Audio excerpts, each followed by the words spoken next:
Policies को, उसका एक सटीक उदाहरण है। देखिए, मैं आज आपके माध्यम से बताना चाहता हूं कि जिस डबल डिजिट ग्रोथ की बात करके ये सरकार आई थी, रोजगार की बात करके ये सरकार आई थी, आज सारे के सारे आधारभूत मुद्दों को छोड़कर ये सरकार काम कर रही है। बेरोजगारी के आंकड़े क्या है, यह किसी से छुपे हुए नहीं है। जिस चाइना के विरोध की बात ये करते हैं, आज मैं आपके साथ शेयर करना चाहता हूं कि $100 बिलियन से ज्यादा व्यापार घाटा हमारा पिछले 5 सालों में डबल से ज्यादा होके बढ़ चुका है। ये दिखाता है कि किस तरीके से मोदी सरकार की सारी policy, startup India, stand up India, skill India, make in India, लेकिन अनिल जी सारे के ये सारे बताइए ना कि धरातल पर फेल जीएसटी हो चुकी रिफॉर्म हैं। से कांग्रेस पार्टी खुश है या नहीं है? बिल्कुल खुश है मैडम।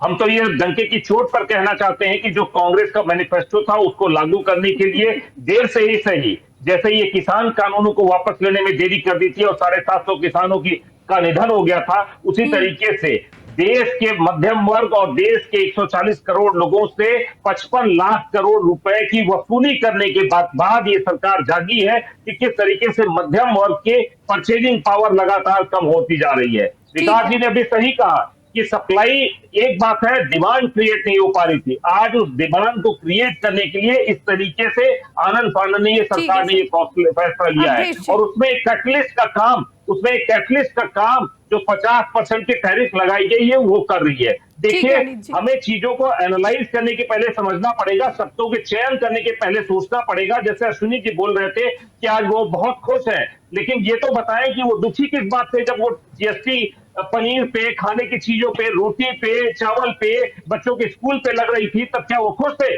और अगर उन्होंने एक शब्द और भी कहा कि अब चूंकि इंफ्रास्ट्रक्चर का विकास हो चुका है खुश इसलिए तो हम अनिल उसको जी आप वसूली भी लेते हैं, हैं, तो कांग्रेस मैं पार्टी भी पूछना खुश चाहूंगा है।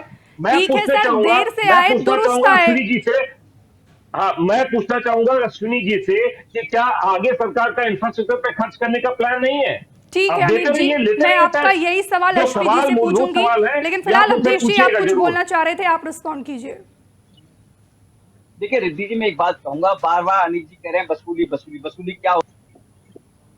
जब कांग्रेस की सरकार थी रिद्धि जी, यूपीए की सरकार थी हमारी, क्या टैक्स लिया जाता था, कितना होती थी उस समय सीमेंट पर, जिससे लोग घर बनाते हैं आम आदमी, ठीक है, उस सीमेंट पर 30% टैक्स लगा, जो कि अब घटकर 18% हुआ है मोदी सरकार में। सैनिटरी पैड, उस पर 13% टैक्स लेती थी कांग्रेस सरकार, यूपीए सरकार, जिस पर घटकर मोदी सरकार ने, तो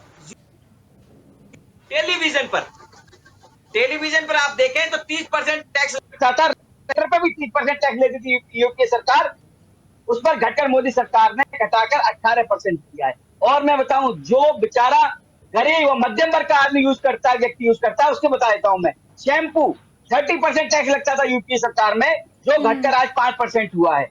आप देखिए टी कॉफी जो हम पीते हैं, चाय कॉफी, जो 30% टैक्स लेती थी कांग्रेस और यूपीए सरकार, उस पर घटकर आज 5% लेकिन सर हुआ है। कोल्ड ड्रिंक्स पर तो टूथपेस्ट आपने सब यूज करते हैं। 40% कर दिया है। अरे दूध, मैं दही, बता रहा हूँ ना, पनीर, मैं बता बच्चों उस की पर भी आ रहा हूँ। किताबें, इन सब पे टूथपेस्ट की बताइए बात रिद्धि करें जी। आप, जी। टूथपेस्ट की हम बात करें, सब यूज जीएसटी के करते हैं, उस तहत पर आपने 30% पहली टैक्स लेती बार थी यूपीए सरकार, उस पर हिंदुस्तान घटकर में 5% दूध, हुआ है। दही, मिनरल वाटर, रोटी, पानी जो चावल, होता है दाल सब पर पीते हैं, टैक्स पहली उस बार अगर पर कोई भी टैक्स सरकार ने लेती थी लगाई यूपीए है तो वो सरकार मोदी सरकार ने 28%, लगाई जो है। घटकर 5% हुआ है रिद्धि जी। और मैं बताऊं, जो कॉस्मेटिक जो माताएं बहनें यूज करती हैं, उस पर 30% टैक्स लेती थी यूपीए सरकार, जिस पर घटकर 5% हुआ है। माताएं बहनें अपना आशीर्वाद दे रही है मोदी सरकार को, मोदी जी को, इसलिए बौखला रही है कांग्रेस पार्टी, यूपीए सरकार, सारे लोग। भाई जिसको खुशी हो रही है उससे जाके पूछिए ना। ठीक है। मैं तो पिछले एक हफ्ते से मार्केट में ग्राउंड पर हूँ, मैं सर्वे कर रहा हूँ, लोगों को पता चल रहा है, दुकानदार खुश है, मध्यम वर्ग का परिवार खुश है, छोटा परिवार खुश है। ये समझिए, इस जीएसटी नेक्स्ट रिफॉर्म से झुग्गी से लेकर जो महलों में रहने वाले लोग हैं, सारे खुश हैं, क्योंकि सब चीज जो है 390 वस्तुएं ऐसी हैं जिस पर ठीक है टैक्स जो अवधेश है ये जी। लगाइए, जिस पर 28 था उस पर 18 हुआ है, जिस पर 12 था उस पर 5 हुआ है। कहीं ना कहीं हर व्यक्ति की जो जेब की जो भारीपन उन्हें महसूस होता था, उसको हल्का यही तो करने का काम विकास जी मोदी कह रहे सरकार कि ने किया है। माताएं अब जिस बहनें, पर बुरा लग रहा है, मध्यम तो भैया वर्ग की लगे बुरा, माताएं क्या बहनें रखा है आपसे उसमें? नाराज हो गई थी। और 2024 की बात ताकि की जाए तो आपने 400 पार का नारा लगाया था, लेकिन 240 पर सिमट गए, तब जाकर आप जीएसटी 2.0 लाए हैं। नहीं नहीं नहीं, रिद्धि जी देखिए, सर भारतीय जनता छोटा सा जवाब, पार्टी फिर एक मैं ऐसी अश्विनी सर के पार्टी है पास पूरे देश जाऊंगी। में, मैं बता रहा हूँ, भारतीय जनता पार्टी